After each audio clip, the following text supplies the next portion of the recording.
ನಮಸ್ಕಾರ ವಿದ್ಯಾರ್ಥಿಗಳೇ, ಎಸ್ಕ್ಯೂಎಲ್ನಲ್ಲಿ ಸೆಕೆಂಡ್ ಪ್ರೋಗ್ರಾಮ್ ನೋಡೋಣ. Create a student database and compute the results. So ಒಂದಷ್ಟು ಸ್ಟೂಡೆಂಟ್ ಡೀಟೇಲ್ಸ್ ತೊಗೋಬೇಕು. ಸೊ ಅವ್ರು ತೊಗೊಂಡಿರೋ 6 ಸಬ್ಜೆಕ್ಟ್ಸ್ನಲ್ಲಿ ಮಾರ್ಕ್ಸ್ನಲ್ಲಿ ರಿಸಲ್ಟನ್ನು ಯಾವ ರೀತಿ ನಾವು ಜನರೇಟ್ ಮಾಡಬಹುದು, ಸೊ ಅದನ್ನು ನಾವು ಎಸ್ಕ್ಯೂಎಲ್ ಲ್ಯಾಂಗ್ವೇಜ್ನಲ್ಲಿ ಹೇಗೆ ಅದನ್ನು ಎಕ್ಸಿಕ್ಯೂಟ್ ಮಾಡ್ಬೋದು ಅನ್ನೋದನ್ನು ನೋಡೋಣ. So go to SQL prompt. ಇಲ್ಲಿ ಟೇಬಲ್ನ ಕ್ರಿಯೇಟ್ ಮಾಡೋಣ. Create table student. So within bracket first field ಬಂದು SID. ಸೊ SID ಯಾವ ಡೇಟಾ ಟೈಪ್ ಇರುತ್ತೆ ಅಂದರೆ number data type. So SID ಬಂದು ಒಂದು 4 ಕ್ಯಾರೆಕ್ಟರ್ಸ್ ಇರಲಿ. Then comma. ನೆಕ್ಸ್ಟ್ ನೇಮ್ ಅಂದರೆ student name varchar 2. So size ಬಂದು ಒಂದು 15 ಕೊಡಿ, ಕಾಮಾ. Next subject 1. ಸೊ ನಾವು ಏನು ಮಾಡ್ತೀವಿ ಅಂದರೆ ಕಂಟಿನ್ಯೂಸ್ ಲೈನಲ್ಲಿ ಟೈಪ್ ಮಾಡ್ತೀವಿ.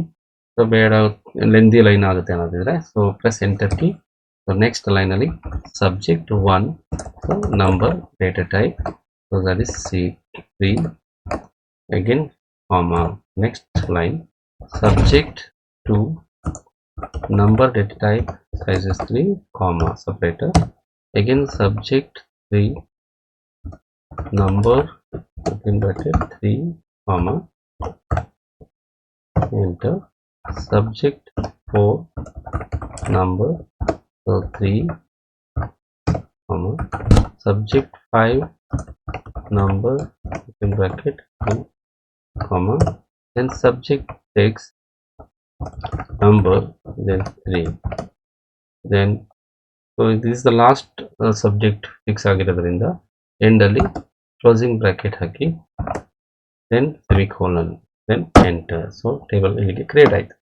ನಾವು ಈಗ ವ್ಯಾಲ್ಯೂಸ್ ಅನ್ನು ಇನ್ಸರ್ಟ್ ಮಾಡಬೇಕು, ಅಥವಾ ನಾವು ಡಿಸ್ಕ್ರೈಬ್ ಮಾಡಿ ಟೇಬಲ್ ಚೆಕ್ ಮಾಡೋದಾದರೆ TESC describe student, then semicolon. So ಎಲ್ಲ ಫೀಲ್ಡ್ ಕೂಡ ನಮಗಿಲ್ಲಿ ಡಿಸ್ಪ್ಲೇ ಆಗ್ತಾ ಹೋಗುತ್ತೆ.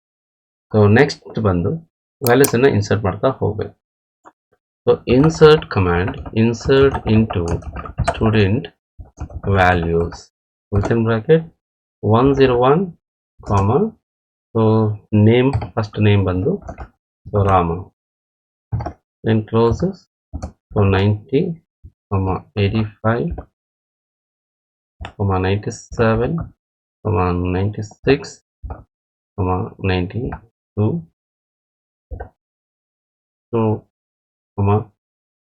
87. ಸೊ 6 ಸಬ್ಜೆಕ್ಟ್ ಎಲ್ಲವೂ ಎಂಟ್ರಿ ಆದಮೇಲೆ ಸೆಮಿಕೋಲನ್, ದೆನ್ ಎಂಟರ್. ಸೊ ಇಲ್ಲಿ ಒಂದು ಮಿಸ್ಟೇಕ್ ತೋರಿಸ್ತಾ ಇದೆ, coated string not properly terminated. So ನಾವು ಇಲ್ಲಿ ಸ್ಟ್ರಿಂಗನ್ನು ಪ್ರಾಪರಾಗಿ ಟರ್ಮಿನೇಟ್ ಮಾಡಿಲ್ಲ ಅಂತ ಬರ್ತಿದೆ. ಯಾಕೆಂದರೆ ಇಲ್ಲಿ ರಾಮ ಅಂತ ನೇಮ್ ಟೈಪ್ ಮಾಡಬೇಕಾದ್ರೆ ಈ ರೈಟ್ ಸೈಡಲ್ಲಿ ಡಬಲ್ ಕೋಟ್ ಇದೆ, ಲೆಫ್ಟ್ ಸೈಡಲ್ಲಿ ಸಿಂಗಲ್ ಕೋಟ್ ಇದೆ. ಸೊ ನಾವು ಯಾವುದಾದ್ರೂ ಒಂದನ್ನು ಸಿಮಿಲಾರಿಟಿಯಿಂದ ಕಾಪಾಡ್ಕೋಬೇಕಾಗುತ್ತೆ. Single quote means single quote only. Plus enter key. ಇಲ್ಲಿ ಒಂದು ರೋ ಇನ್ಸರ್ಟ್ ಆಯಿತು. ಸೊ ಸೆಕೆಂಡ್ ಡೇಟಾ ಎಂಟ್ರಿ ಮಾಡೋಣ. ಸೆಕೆಂಡ್ ವ್ಯಾಲ್ಯೂ 102ನಲ್ಲಿ so another student that is Reema. So you can change the values. So ನಿಮಗೆ ಎಷ್ಟು ಬಂದಿದ್ದ ವ್ಯಾಲ್ಯೂಸನ್ನು ನಾವಿಲ್ಲಿ ಅಪ್ಡೇಟ್ ಮಾಡ್ತಾ ಹೋಗ್ಬೋದು ಮತ್ತು ಚೇಂಜ್ ಮಾಡ್ತಾ ಹೋಗ್ಬೋದು. So 67, then 86, then 62, the next one is 76. so end ಹೋಗಿ press enter key. so again so third row so 103 ನಲ್ಲಿ so next ಒಂದು ದೀಪ ಅಂತ ಇದೆ, ದೀಪ.